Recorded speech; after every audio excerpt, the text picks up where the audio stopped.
असाउद्दीन ओवैसी जी।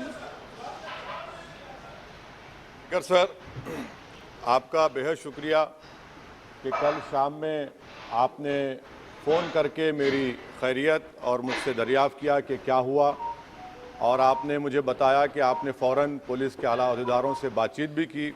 मैं आपका बेहद शुक्रिया अदा करता हूं कि आपने अपनी संवैधानिक ज़िम्मेदारी को एक रुकने पार्लिमान की जान पर जब कातिलाना हमला किया गया टोल गेट पर, आपने उस बात की। मैं आपका शुक्रिया अदा करता हूं। स्पीकर साहब, मैं मुख्तसर से यहाँ पर ये बात कहना चाहूँगा कि मुख्तलिफ़ सियासी पार्टियाँ मुख्तलिफ़ प्रदेश में इक़्तिदार पर हैं।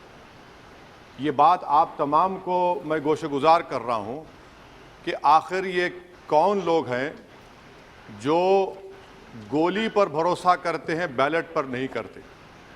आखिर ये कौन लोग हैं जो इतना रेडिकलाइज हो चुके हैं कि इनको इस संविधान पर एतमाद नहीं रहा, उनको अंबेडकर के बनाए हुए संविधान के ख़िलाफ़ हैं, जो इतनी नफ़रत पैदा करते हैं। आखिर ये कौन लोग हैं? मैं इसको सियासी गुफ्तगू नहीं करूँगा, ये सब के लिए छोड़ रहा हूँ, क्योंकि जहाँ तक मुझे मालूम कि मैं 2 मरतबा का विधायक हूँ, 4 मरतबा का सांसद हूँ, और अगर इस तरह से अगर राजनीति आगे बढ़ेगी कि टोल गेट पर गाड़ी रुकती है और 4 राउंड गोलियाँ चलाई जाती हैं, आखिर इन नौजवानों को ये कैसे रेडिकलाइज हुए? और मैं सरकार से पूछना चाहता हूं कि क्या उन्होंने ये रेडिकलाइजेशन सैयद कुतुब की किताब पढ़कर रेडिकलाइज हुए, अब्दुल्ला अज़ाम की किताब पढ़कर रेडिकलाइज हुए, या अयमन अल ज़ोहरी की किताब पढ़कर रेडिकलाइज हुए?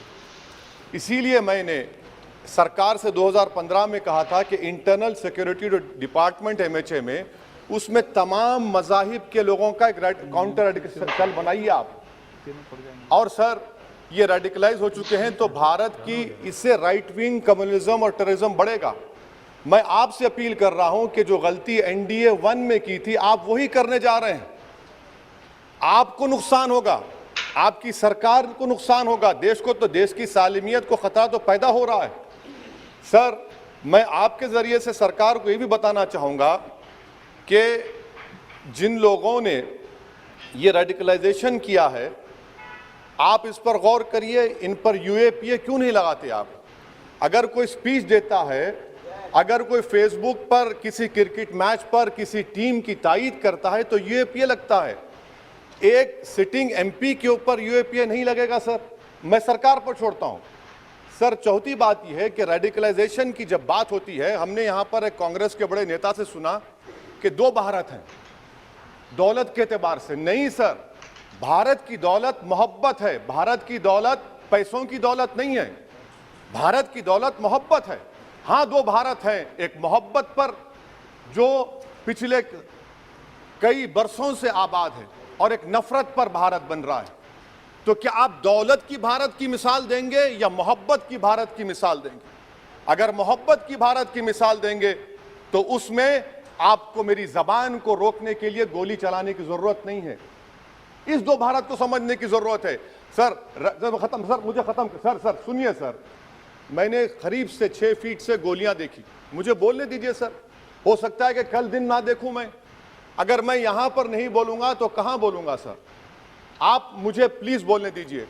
सर, मैं आपसे गुजारिश ये करना चाहूंगा कि आप हरिद्वार में, रायपुर में और इलाहाबाद प्रयागराज में मेरे बारे में क्या कहा गया? आपके NIB की रिपोर्ट है ना, आप क्यों छुपा रहे उसको?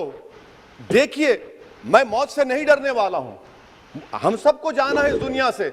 बल्कि मैंने कह दिया कि मैं इस वतन में पैदा हुआ, मेरी मां की कोख से तो जमीन पर लिटाया गया। जब मेरी आंख बंद हो जाएगी तो इंशाल्लाह औरंगाबाद की जमीन मुझे दफनाया जाएगा। मगर मैं आपसे अपील करना चाह रहा हूं सरकार से सर, कि जो कुछ बातें की गई उसको देखिए। मैं Z कैटेगरी सिक्योरिटी नहीं चाहिए मुझे, मैं हरगिज नहीं चाहिए मुझे। मैं 94 से पॉलिटिक्स में हूं, मैं आजाद जिंदगी गुजारना चाहता हूं। मैं घुटन के साथ जिंदा नहीं रह सकता इस दुनिया में। मुझे जिंदा रहना है तो अपनी आवाज उठाना है, मुझे जिंदा रहना है तो सरकार किसी के उनके खिलाफ बोलना है, और अगर गोली लगती है तो मुझे कबूल है, मगर मैं घुटन की जिंदगी नहीं गुजार सकता सर। मेरा मानना यह है कि संविधान में अगर देश के गरीबों को, मजलूमों को, अल्पसंख्यक समाज को सिक्योरिटी मिलेगा तो मुझे मिलेगी। सर, आपकी चिंता हमें है ना सर, मैं इसलिए सिक्योरिटी दे रहे हैं। सर, आपको नहीं सर, देश के गरीब बचेंगे तो मैं बचूंगा। ओवैसी की जान इखलाक पीलू से बढ़कर नहीं है सर। ओवैसी की जान उस वक्त बचेगी जब गरीब की जान बचेगी। इसीलिए मैं आपके जरिए सरकार से अपील करना चाहूंगा कि सर इस नफरत को खत्म करिए, इस नफरत को खत्म करिए और इस पर आप गौर करिए। मैं नहीं लूंगा सिक्योरिटी, मैं जेड कैटेगरी नहीं चाहता हूं सिक्योरिटी। मुझे ए कैटेगरी का शहरी बनाइए आप, मुझे ए कैटेगरी का शहरी बनाइए ताकि मेरी और आपकी जिंदगी बराबर हो। जब देश के प्रधानमंत्री पर सिक्योरिटी ब्रीच हुआ, अपोजिशन की तरफ से मैंने कहा था कि गलत हुआ। सब सेकुलर पार्टी के लोगों ने कहा कि ओवैसी तुम क्यों बोले, तुम क्यों बोले। मैंने कहा नहीं, देश का प्रधानमंत्री मेरा है, सिक्योरिटी ब्रीच हुई तो एक्शन लेना चाहिए। मगर 4 मर्तबा के एमपी पर कोई 6 फीट के फासले से 4-4 गोली चलाता है। मुझे मौत है, हम सबकी मौत है, मगर मैं इन गोली चलाने वालों से डर कर खामोश नहीं बैठने वाला हूं। और मैं दुआ करता हूं कि उत्तर प्रदेश में पुरअमन पोलिंग होगी इंशाअल्लाह। उत्तर प्रदेश की जनता गोली चलाने वालों का जवाब बैलेट से देगी, नफरत का जवाब मोहब्बत से देगी और कमजोरों को दबाने का जवाब हिस्सेदारी से देगी। मेरी आपसे गुजारिश है सर कि मुझे जेड कैटेगरी नहीं चाहिए, मैं रिजेक्ट करता हूं। आप इंसाफ करिए सर, उस पर यूएपीए लगाइए। और इनके दिमाग कौन है? 2 लोग रेकी करते हैं, उनको मालूम कि मैं मीरठ किठौर से आ रहा हूं उस टोल गेट पर, और 6 फीट के फासले पर गोली चलाते हैं। तो आप देख लीजिए सर, आप सरकार के हवाले, अगर आप इंसाफ करना चाहें आप इंसाफ कर सकते, मगर रेडिकलाइजेशन आपको नुकसान पहुंचाएगा और इससे राइट विंग टेररिज्म बढ़ेगा। शुक्रिया sir. Thank you, sir. Sir, I endorse with the feeling of Mr. Owaisi. Incident took place at the UP port convoy of Owaisi. It is highly condemnable and at the same time it is very sad also. I also urge upon the government to take swift action to find out the culprits and bring them before the law. We should allow that the thing should not be in this way. Okay. Because of course there may be different opinions, but we should not go to this आप section. बोलना speaker साहब, ये पूरे सदन की भावना है कि हमारे मित्र, हमारे सांसद भाई और अजीज दोस्त सही सलामत आए हैं और उनकी तबीयत और ठीक ठाक से वहाँ से निकले। इसके लिए हम सब भगवान का धन्यवाद करते हैं और ईश्वर से प्रार्थना करते हैं कि इनकी लंबी आयु हो और ये देश के समाज के काम में लंबे समय तक सेवा देते रहें।